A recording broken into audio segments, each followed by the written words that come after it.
Coffee with Tim Black. Happy Monday to you. Welcome to Coffee with Tim Black. Tulsi Gabbard is the talk of the town. Why? Because she's meeting with Donald Trump to discuss being UN ambassador. And she's a progressive. Okay, so a little background on Tulsi Gabbard. We know that she pledged to support Bernie Sanders and endorse him, to the disgust of many people in the Democratic establishment.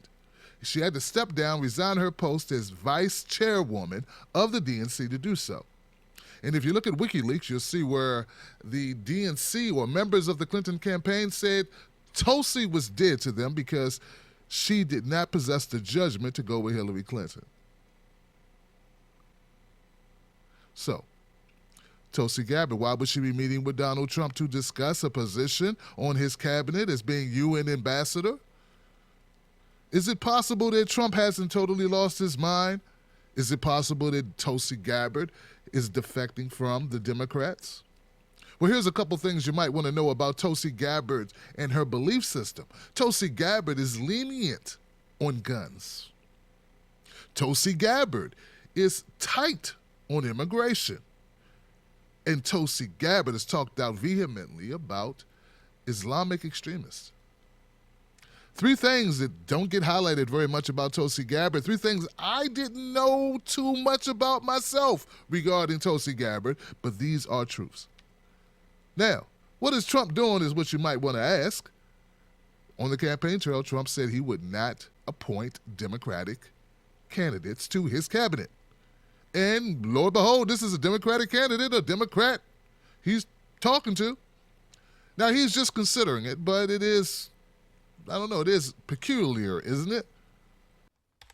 So Tulsi Gabbard did meet with Donald Trump, and here is her statement regarding that meeting. President-elect Trump asked me to meet with him about our current policies regarding Syria, our fight against terrorist groups like Al-Qaeda and ISIS, as well as other foreign policy challenges we face.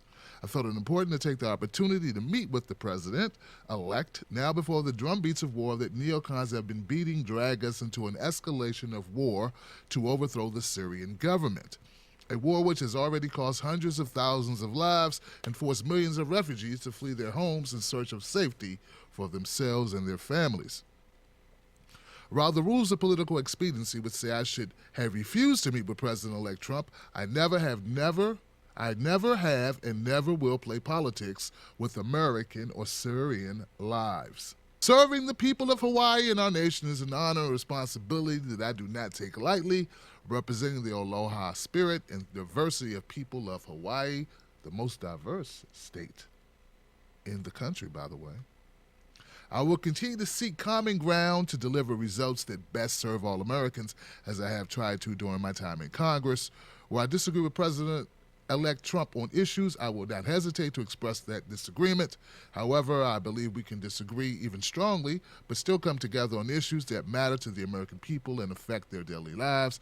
We cannot allow continued divisiveness to destroy our country. President-elect Trump and I had a frank and positive conversation in which we discussed a variety of foreign policy issues in depth.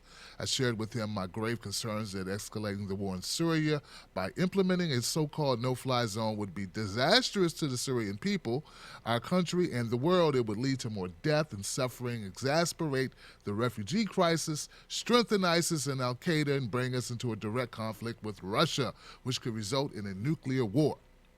We discussed my bill to end our country's illegal war to overthrow the Syrian government and the need to focus our precious resources on rebuilding our own country and on defeating Al-Qaeda, ISIS, and other terrorist groups who pose a threat to the American people. For years, the issue of ending interventionist regime change warfare has been one of my top priorities. This was the major reason I ran for Congress. I saw firsthand the cost of war and the lives lost due to the interventionist warmongering policies our country has pursued too long. Let me be clear, I will never allow partisanship to undermine our national security when the lives of countless people lay in the balance. There you have it, folks, an unapologetic Tulsi Gabbard explaining why she did what she did, and basically shame on you jerks who question her meeting with Donald Trump as if this is a compromise of her ethics when in fact she's spearheading her ethics and voicing them to the president-elect.